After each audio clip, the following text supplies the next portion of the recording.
अस्सलाम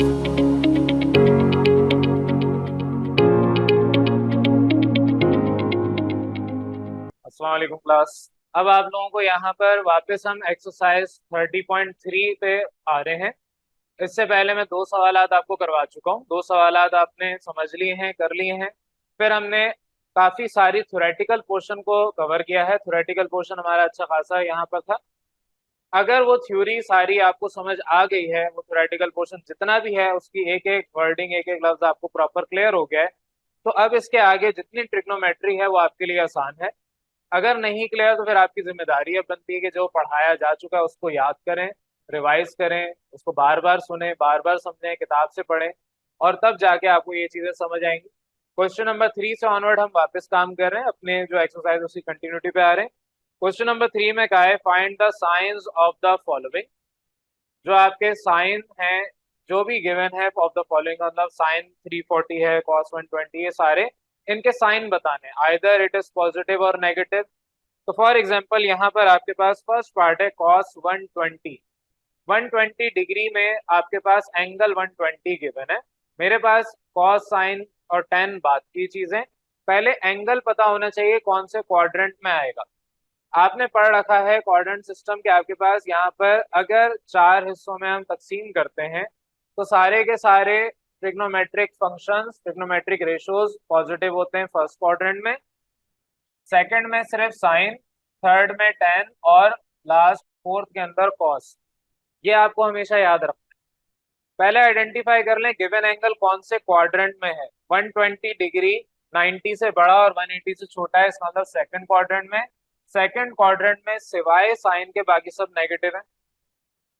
उसी तरीके से आपने यहाँ पर आंसर करना है, कहना है कि सिंस 120 डिग्री ये लाई करता है इन सेकंड क्वाड्रेंट, तो सेकंड क्वाड्रेंट में cos 120 यानी cos थीटा क्या होगा, नेगेटिव। नेगेटिव क्यों, सिवाय साइन थीटा के बाकी सब नेगेटिव है। साइन और उसका इनवर्स यानी आपके साइन का इनवर्स होता है कोसेक, तो साइन थीटा बोले या कोसेक थीटा बोले दोनों पॉजिटिव होंगे सेकंड सेकंड क्वाड्रेंट। अब सेकंड पार्ट पे आ जाए। इसी तरीके से आपको कहा है साइन 340 डिग्री है। साइन 340 डिग्री में ये जो एंगल है theta that is 340 degree. 340 degree पहले पता होना चाहिए कहाँ पर लाई करता है। 340 डिग्री 270 से बड़ा और 360 से छोटा है यानी फोर्थ क्वाड्रेंट। आपके दिमाग में फौरन क्लियर हो जाना चाहिए एंगल देख के इन टर्म्स ऑफ डिग्री के कहाँ पर किस क्वाड्रेंट में लाई करेगा। तो मेरे पास 340 degree it lies in fourth quadrant, तो फोर्थ क्वाड्रेंट में 340 डिग्री है। फोर्थ क्वाड्रेंट में साइन थीटा नेगेटिव होगा क्योंकि फोर्थ क्वाड्रेंट में सिर्फ कोसाइन यानी कि कॉस थीटा पॉजिटिव होता है, तो आपके पास साइन थीटा नेगेटिव है। सिक्स पार्ट डायरेक्ट करवा रहा हूँ, फिर उसके बाद जो रिमेनिंग है वो आपके होमवर्क हैं, और वो सारे क्वेश्चंस आपको मैं अभी वर्बली समझा भी दूंगा, आपने घर पे करना। अब in terms of radian given, सवाल में मिस्टेक है आपकी किताब के। कॉट, फिर आप देखेंगे माइनस कहीं नहीं लिखा लेकिन बिला वजह एक गैप छुटा हुआ है। इससे पिछला ही आपके पास जो 10 - π/3 है, वो जो माइनस का गैप है वो आपको नीचे भी नजर आएगा लेकिन माइनस नजर नहीं आएगा। तो बहरहाल आपके पास यहाँ पर करेक्शन कर लें। सिक्स पार्ट है कॉट -2π/3। अब 2π/3 एंगल पहले हमें कन्वर्ट करना है। कॉट -2π/3 है, 2π/3 डायरेक्ट लिखते हैं -120 होता है। 2π/3 कैलकुलेट कर लें, पाई की जगह 180 रखें क्योंकि पाई रेडियंस 180 होता है, या आप इसको मल्टीप्लाई कर लें -2π/3 को 180 अपॉन पाई से, तब भी आंसर सिंप्लीफाई करके -120 आएगा। अब -120 डिग्री, और दूसरा तरीका ये भी होता है कि आपके पास π/3 आपको याद हो जाना चाहिए। मैंने कहा था कि डिग्री और रेडियन में आंसर याद रखने, आपको पता होना चाहिए 30 डिग्री कितने रेडियन है। 30 डिग्री आपके पास π/6, इसी तरीके से 45 डिग्री π/4, 60 डिग्री π/3। तो ट्वाइस ऑफ π/3 का मतलब ट्वाइस ऑफ 60 डिग्री क्या होगा, 120 डिग्री। तो जितना आप और सोचेंगे उतने रास्ते मजीद निकलते आएंगे, उतनी शॉर्ट ट्रिक्स बनती जाएंगी। मेरे पास कॉट -120 है।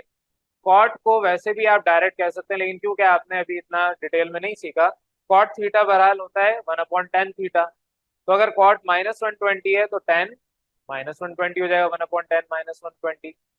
अब -120 का मतलब ये है कि आपकी डायरेक्शन है क्लॉकवाइज।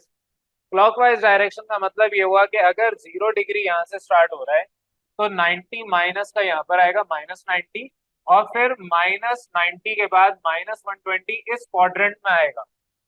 ये चीजें आपने पढ़ रखी हैं, क्योंकि अगर हम क्वाड्रेंट सिस्टम में बात कर रहे हैं तो ये 0, ये -90 और ये -180 है, या इसको आप 0 कहें, 0 तो रेडियन में ही 0 रहता है। ये -π/2 है और ये -π है। मैंने आपसे कहा था अगर आपका दिमाग अच्छा कैलकुलेटर है, अच्छा कैलकुलेटर का मतलब पॉइंट में आंसर जल्दी कैलकुलेट कर लेता है, तो आप रेडियन में डायरेक्ट पॉइंट में निकाल लें। अदरवाइज आप कन्वर्ट करें, और उसमें आसान है समझना, तो हम आसान चीज समझ रहे हैं। जब समझ आ गया आप खुद ही उसको कन्वर्ट करके रेडियन में डायरेक्ट कर लेंगे। बहरहाल -90 और -180 के दरमियान आपके पास -120 डिग्री आता है। तो -120 डिग्री कौन से क्वाड्रेंट में हुआ? थर्ड क्वाड्रेंट में। थर्ड क्वाड्रेंट में आपके पास tan थीटा पॉजिटिव होता है। तो tan थीटा अगर पॉजिटिव होगा तो उसका इनवर्स यानी कि cot थीटा वो भी पॉजिटिव होगा। तो यही जुमला आपने यहाँ पर भी लिखा है कि it lies in third quadrant therefore cot theta is positive. ये आपके पास सिंपल सा काम है। आपने यहाँ पर इस तरीके से 6 पार्ट्स, उसमें से मैंने 3 पढ़ा दिए, बकिया 3 आपके होमवर्क है, मैं वर्बली डिस्कस कर रहा हूँ। थर्ड पार्ट आपके पास है sec 200 डिग्री। sec थीटा है, थीटा आपके पास 200 डिग्रीज है। अब 200 डिग्री कहाँ पर लाई करता है? 200 डिग्री आपका 180, ये अगर हम एंटी क्लॉकवाइज बात करें क्योंकि पॉजिटिव एंगल है, तो 180 यहाँ पर है, और 200 उसके बाद आएगा, थर्ड क्वाड्रेंट में लाई करता है 200 डिग्री थर्ड क्वाड्रेंट में, जिसकी वजह से अब थर्ड क्वाड्रेंट में सिवाय tan थीटा के सब नेगेटिव है। तो sec थीटा क्योंकि इनवर्स ऑफ cos थीटा है, तो ये भी नेगेटिव ही होगा। cos थीटा जब नेगेटिव है तो उसका इनवर्स भी नेगेटिव ही होगा, ये नेगेटिव है। सिर्फ आपको साइन मालूम करने, ये जो क्वेश्चन है ये एमसीक्यूज में आएंगे, तो एमसीक्यूज में आपको इतनी डिटेल कैलकुलेशन नहीं चाहिए, इतनी डिटेल आपको डिस्क्रिप्शन नहीं चाहिए। सिंपल आपको दिमाग में चीजें क्लियर होनी चाहिए। एंगल देखेंगे, जैसे अब फोर्थ पार्ट बता रहा हूँ, एंगल देखेंगे, माइनस माइनस नहीं 198 है। आपने देखा 198 डिग्री है, दिमाग में फौरन कैलकुलेट किया कि कौन से क्वाड्रेंट में 198 आता है। 198 180 से बड़ा है, यानी कि ये थर्ड क्वाड्रेंट में आएगा। फौरन दिमाग में ये आपके पास बात आ जानी चाहिए। 198 डिग्री थर्ड क्वाड्रेंट में कोसेक थीटा है। कोसेक थीटा किसका उलट होता है? साइन थीटा का। तो साइन थीटा क्योंकि थर्ड क्वाड्रेंट में नेगेटिव है, तो इसलिए कोसेक थीटा भी नेगेटिव होगा। तो आपके पास यहाँ पर इसका आंसर भी नेगेटिव आएगा। जिस तरह से ये करवाया है उसी तरीके से ये पार्ट्स भी होंगे। और फिफ्थ पार्ट है -π/3। tan थीटा है, थीटा आपका -π/3 है, π/3 होता है 60 डिग्री, और -π/3 का मतलब -60 डिग्री। तो tan -60 डिग्री, -60 डिग्री क्या मतलब? क्लॉकवाइज डायरेक्शन है, और क्लॉकवाइज डायरेक्शन में आपके पास फोर्थ क्वाड्रेंट में ये वैल्यू आती है। तो फोर्थ क्वाड्रेंट में आपके पास जो वैल्यू आ रही है वो अब cos थीटा पॉजिटिव होगा, बाकी सब नेगेटिव। तो tan थीटा है, tan थीटा नेगेटिव होगा। ये जो अभी हमने सारी बातें की हैं, ये सिर्फ और सिर्फ डिपेंड कर रहा है क्वाड्रेंट सिस्टम पे। आपके दिमाग में ये चीजें क्लियर होंगी, कौन सा ट्रिग्नोमेट्रिक फंक्शंस कहाँ पर पॉजिटिव और नेगेटिव है, और कौन सा एंगल किस क्वाड्रेंट में लाई करता है। आप फौरन से उसको यहाँ पर आंसर कर सकते हैं कि कौन सा पॉजिटिव है कौन सा नेगेटिव है। ये आपका क्वेश्चन नंबर 3 कंप्लीट हो गया। आप क्वेश्चन नंबर 4 पे आ रहे हैं। क्वेश्चन नंबर 4 में क्या है? इन विच क्वाड्रेंट डज थीटा लाई? कौन सा क्वाड्रेंट में आपका एंगल लाई कर रहा है? इफ, अब कंडीशन दे दी। फर्स्ट पार्ट यहाँ पर करवा रहा हूँ, बाकी सारे एक जैसे वो मैं वर्बली डिस्कस करूंगा, और लास्ट पार्ट फिर करवा दूंगा। तो आपको यहाँ पर फर्स्ट पार्ट में कहा है cos theta is less then 0। Less than 0 का मतलब negative, and sine theta is greater then 0। Greater than 0 का मतलब पॉजिटिव। अब साइन थीटा कहाँ पॉजिटिव है और cos थीटा कहाँ नेगेटिव है, ये आपको चार्ट याद रखना है, क्वाड्रेंट सिस्टम याद रखना है। cos थीटा आप अपने उस क्वाड्रेंट सिस्टम में देखेंगे तो आपके पास cos थीटा फर्स्ट और फोर्थ क्वाड्रेंट में पॉजिटिव है। अच्छा, नेगेटिव की बात हो रही है। cos थीटा आपका सेकंड और थर्ड क्वाड्रेंट में नेगेटिव है। अब यही जुमला आप यहाँ लिखिए, cos theta is negative in second and third quadrant, क्योंकि cos थीटा लेस देन 0 है। तो लेस देन 0 मतलब नेगेटिव। नेगेटिव कहाँ है cos थीटा? सेकंड और थर्ड में। सिमिलरली आपको कहा है कि साइन थीटा पॉजिटिव है। पॉजिटिव कहाँ पर होता है साइन थीटा? फर्स्ट और सेकंड क्वाड्रेंट में। ये बना हुआ है सामने। तो साइन थीटा आपने कहा कि फर्स्ट और सेकंड क्वाड्रेंट में पॉजिटिव होता है। दोनों में कॉमन क्या है? Second quadrant. इन दोनों में कॉमन क्या आ रहा है, कौन सा क्वाड्रेंट कॉमन आ रहा है, सेकंड क्वाड्रेंट। इसका मतलब कि थीटा आपका सेकंड क्वाड्रेंट में लाई करता है। बिल्कुल वही मिसाल हो गई कि आपने एक चीज मंगाई, आपके अम्मी ने एक चीज मंगाई, आपके अब्बू ने एक चीज मंगाई ऑनलाइन, एड्रेस आपके घर का डाला, तो आपके पास जो कॉमन एड्रेस है वही सारी चीजें आएंगी ना। तो अगर आपके पास क्या है कि एंगल लाई कर रहा है एक, ये आपको एंगल नहीं बताया, सिर्फ क्या है कि आपके पास जो ये फंक्शन है ये पॉजिटिव है या नेगेटिव है, तो हम वहां से खुद ही आइट्रेट करेंगे, खुद ही कंक्लूड करेंगे कि ये नेगेटिव होता है सेकंड और थर्ड में, दूसरा नेगेटिव होता है फर्स्ट और सेकंड में। अब उसके बाद जो दोनों में कॉमन आ रहा है वहां पर एंगल लाई कर रहा होगा, वहां पर आपके पास कोई ना कोई ट्रिग्नोमेट्रिक रेशियो आ रहे होंगे, यानी कि ट्राइंगल बन रहा होगा। ये आपका सिंपल सा था फर्स्ट पार्ट इस क्वेश्चन का। अब मैं वर्बली समझा रहा हूँ। आपके सेकंड पार्ट में क्या है, टेन थीटा पॉजिटिव है यानी ग्रेटर देन जीरो, और कॉस थीटा नेगेटिव है यानी लेस देन जीरो।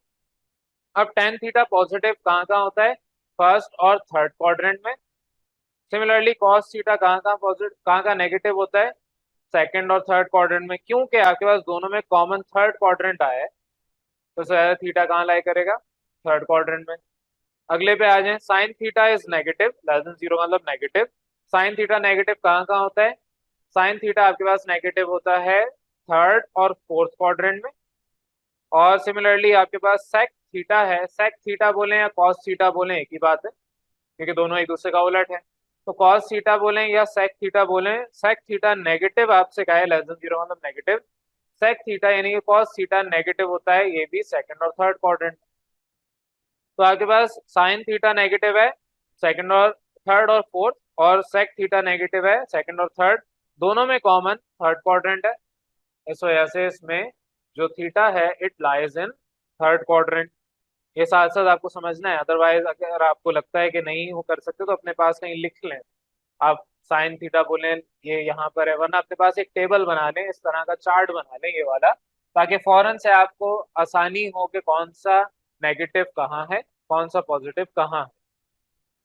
तो बहरहाल ये आपके पास थर्ड पार्ट हो गया। फोर्थ पार्ट में क्या है, cot theta is positive, cot theta greater than zero है। कॉट थीटा का मतलब टेन थीटा का इनवर्स, तो टेन थीटा पॉजिटिव अगर है, कॉट थीटा पॉजिटिव तो टेन थीटा भी पॉजिटिव होगा। टेन थीटा पॉजिटिव है किस में, टेन थीटा आपके थर्ड में पॉजिटिव है और फर्स्ट में पॉजिटिव है, तो फर्स्ट और थर्ड में टेन थीटा पॉजिटिव होता है। सिमिलरली आपसे क्या है, सेक थीटा नेगेटिव है, सेक थीटा नेगेटिव यानी कॉस थीटा नेगेटिव होता है सेकंड और थर्ड में, तो दोनों का कॉमन थर्ड क्वाड्रेंट आया। तो आंसर आप ये लिखें, theta lies in third quadrant. जैसे ये करवाया है सेम एज इट इज वैसे ही होगा, बस वर्डिंग डिफरेंट हो। और नेक्स्ट आपका है फिफ्थ, उसके बाद लास्ट आपका सिक्स मैं अभी करवा दूंगा। फिफ्थ पे आ रहे हैं, cos theta is negative and tan theta is also negative. अब cos थीटा नेगेटिव का है, cos थीटा नेगेटिव होता है सेकंड और थर्ड में, क्योंकि पॉजिटिव फर्स्ट और फोर्थ में होता है। तो cos theta is negative in second and third quadrant, और tan theta is also negative, tan theta is negative in second and fourth quadrant. दोनों में कॉमन क्या आ रहा है, सेकंड क्वाड्रेंट। तो आपके पास यहाँ पर theta lies in second quadrant, ये फाइनल आंसर लिखेंगे। ये सारे एमसीक्यूज से रिलेटेड क्वेश्चंस हैं, एमसीक्यूज के हवाले से आपके पास आएंगे तो आएंगे, सेक्शन बी या सेक्शन सी में नहीं आ सकते। अब इसके बाद क्वेश्चन नंबर सिक्स है, ये सारा नोट कर लिया होगा, इसको मिटा के अब मैं क्वेश्चन नंबर सिक्स पे आ रहा हूँ। चलें आप सिक्स क्वेश्चन को देख लें। सिक्स पार्ट आपसे कहा है कि cot theta it is greater than zero and less than one.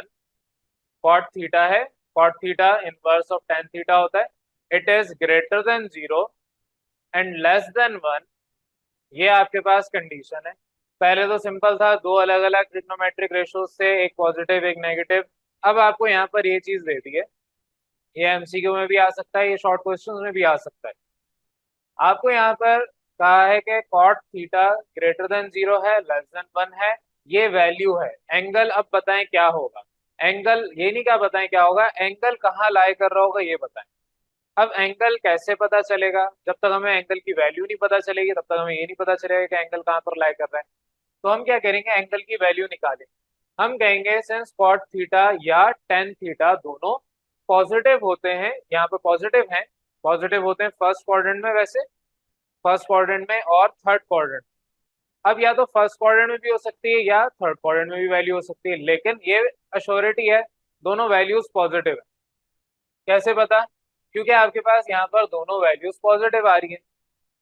Equal to zero भी पॉजिटिव होता है, लेस देन जीरो नेगेटिव होता है। आपको यहाँ पर ये नहीं कहा cot theta equal to zero है, आपसे ये कहा है कि कॉट थीटा की वैल्यू जीरो से बड़ी है। तो जीरो से बड़ी तमाम वैल्यूज पॉजिटिव है। अब जीरो और वन के दरमियान वैल्यू आ रही है तो जाहिर पॉजिटिव ही होंगी। अगर यहाँ पर वैल्यू में कहीं पे भी जीरो और माइनस वन लिखा होता और इसके दरमियान होती तो जाहिर नेगेटिव होती। यहाँ पर जिस तरीके से बोला है कॉस थीटा की वैल्यू पॉजिटिव है, उसी तरीके से यहाँ पर ये बताया कॉट थीटा की वैल्यू पॉजिटिव है। अब वो पॉजिटिव किस तरीके से? वैल्यू ग्रेटर देन जीरो है और लेस देन वन।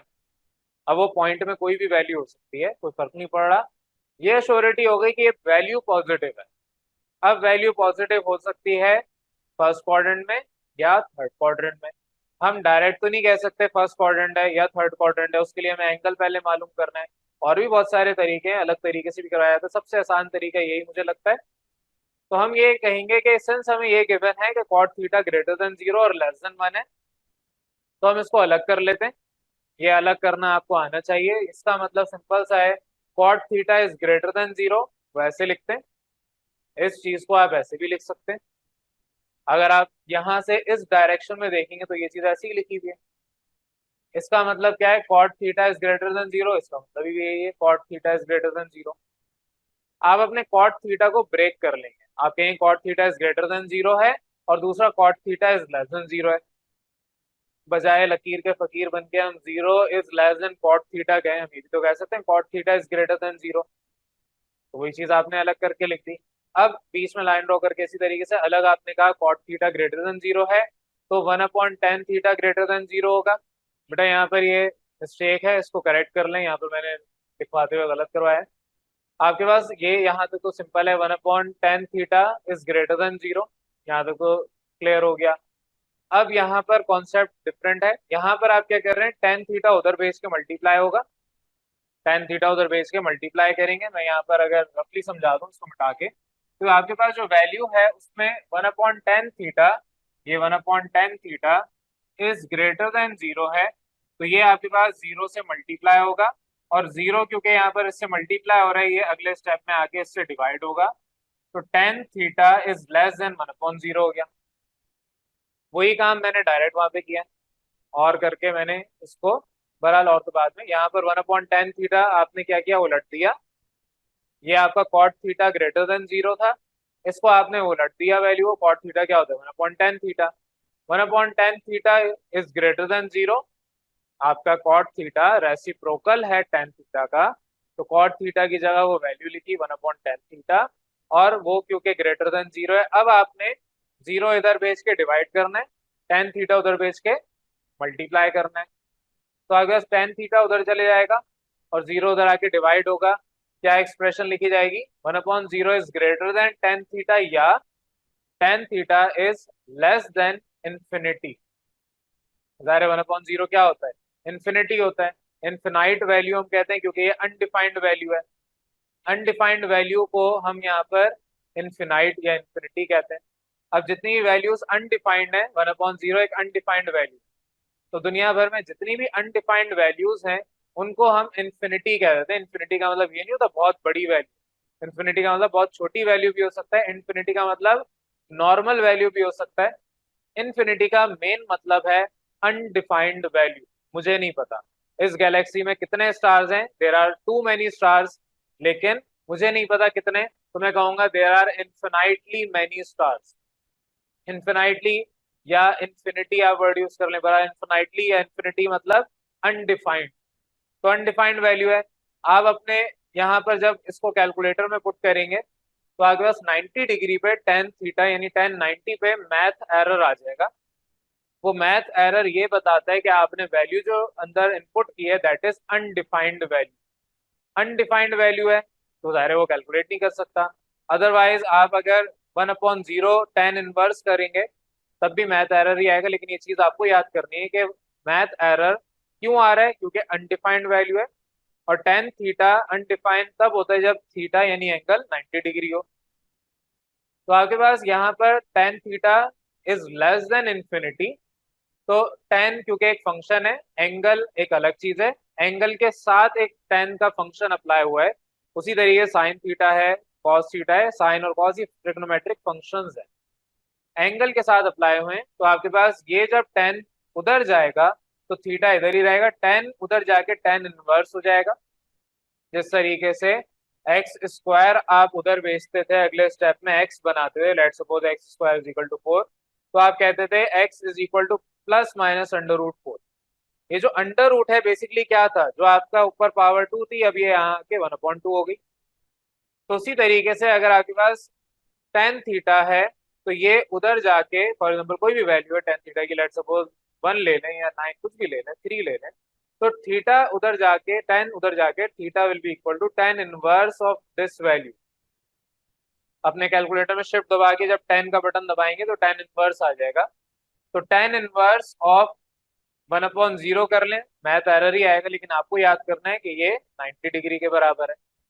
तो आपके यहाँ पर 90 डिग्री के बराबर वैल्यू, बराबर तो नहीं, लेस देन 90 डिग्री आ गया एक एंगल, एक एंगल आ गया लेस देन 90। दूसरा, अब आप पोर्शन सॉल्व कर रहे हैं, cot theta is less than 1, cot theta is less than 1, cot theta की जगह 1/tan थीटा पुट कर दें, 1/tan theta is less than 1, tan theta उधर जाके मल्टीप्लाई होगा, तो आपके पास tan थीटा वहां जब जाके मल्टीप्लाई होगा 1 is less then tan theta हो जाएगा। इसको हम ये भी कह सकते हैं tan theta is greater then 1। For example ये चीज सिमिलर है ऐसी, तो आपके पास ये क्या होगा, 1 मल्टीप्लाई बाय tan थीटा, 1 जब मल्टीप्लाई होगा उसको भेजने की जरूरत ही नहीं है था डिवाइड करने की, तो automatically 1 is greater then tan theta, या tan थीटा, अच्छा ये ग्रेटर देन तो दूसरी तरफ था, आपके पास अब ये है 1 is less then tan theta, तो tan theta is greater then 1। अब tan को उधर भेजेंगे, tan इनवर्स हो जाएगा। वैसे अभी इसकी बात का स्टेप है, आपके पास tan थीटा 1 कब होता है, जब आप थीटा 45 डिग्री पुट करते हैं, कैलकुलेटर में tan 45 पुट कर लेंगे आंसर 1 आएगा। तो 45 डिग्री पे tan थीटा 1 होता है, लेकिन यहाँ से हमें एंगल निकालना है तो tan को हम उधर भेजेंगे tan इनवर्स बना के, तो theta is greater then tan inverse of 1, और ये कैलकुलेटर से डायरेक्ट निकालेंगे आंसर 45 डिग्री आ जाएगा। यानी कि theta is greater then 45 degree. अब थीटा इज ग्रेटर देन 45 है एंड लेस देन 90 है, आप कहेंगे hence theta is greater then 45 but less than 90। तो रेंज आपकी क्या है, 45 डिग्री से लेकर 90 के दरमियान कोई एंगल होगा। तो ये 45 से 90 के दरमियान एंगल कहाँ पर आता है, फर्स्ट क्वाड्रेंट। आपका जो फर्स्ट क्वाड्रेंट है यहाँ पर बना हुआ है, अब गन तो मच गया, खैर फर्स्ट क्वाड्रेंट में 45 डिग्री और 90 के दरमियान फॉर एग्जाम्पल ये वाली लाइन हो, ये एंगल हो, तो यहाँ पर क्योंकि सारे ही ट्रिग्नोमेट्रिक रेशियोज पॉजिटिव होते हैं, तो ये आपके पास कॉट थीटा भी इसी वजह से पॉजिटिव है। तो ये कॉट थीटा की जो दोनों वैल्यूज हैं वो पॉजिटिव ही आ रही हैं, 0 और 1 ये आपकी पॉजिटिव है। तो बहरहाल आपका ये वाला क्वेश्चन है जो कि इस तरीके से प्रॉपर सॉल्व होगा, जब आपको एंगल पता चल गया 45 और 90 के दरमियान है, देयरफॉर थीटा, अब आप बताएंगे it lies in first quadrant. इस सवाल में ये वाला क्वेश्चन बहुत इंपॉर्टेंट है, सेक्शन बी में भी आ सकता है शॉर्ट में, अदरवाइज एमसीक्यूज में भी आ सकता है। दोनों तरीके से आपको समझ आना चाहिए। डायरेक्ट करना है, डायरेक्ट के लिए आपको सिंपल सा काम है, वही तरीका यहाँ पर आपके पास एंगल 1/tan थीटा कर लें। 1/tan थीटा में कब वैल्यू 0 होगी कब 1 होगी, उसके लिए अब शॉर्ट ट्रिक के ऊपर जा रहा हूँ। टेन, अब आपको एंगल्स याद रखने पड़ेंगे, जब ये एक्सरसाइज कंप्लीट होगी तो आप उसके बाद ये डायरेक्ट कर सकते हैं, लेकिन मैं अभी समझा रहा हूँ क्योंकि अभी हम पढ़ रहे हैं। टेन 45 डिग्री 1 के बराबर होता है, तो 1/1 ये भी 1 ही होगा। तो अगर tan थीटा tan 45 1 के बराबर है तो cot 45 भी 1 के बराबर होगा, ये हमें डायरेक्ट पता चल गया। अब 0 कब होता है, tan 90 डिग्री 1/0 होता है, इनफिनाइट का मतलब क्या है 1/0, तो cot 90 क्या होगा, 0 हो जाएगा। ये जब आप इस एक्सरसाइज के एंड में पूरा टेबल याद करेंगे, 0 डिग्री पे, 30 पे, 45, 60, इन सब एंगल्स पे ट्रिग्नोमेट्रिक फंक्शंस, ट्रिग्नोमेट्रिक रेशियोज क्या क्या अपनी वैल्यूज रखते हैं, तो आप बगैर देखे बगैर उसको सॉल्व किए डायरेक्ट दिमाग में कैलकुलेट कर सकते हैं। तो बहरहाल अभी आज की क्लास में सिर्फ यही यहाँ तक काम कर रहे हैं, क्वेश्चन नंबर 4 तक। इसके बाद फिर नेक्स्ट क्लास में क्वेश्चन नंबर 5 से ऑनवर्ड करेंगे। क्लियर है यहाँ तक?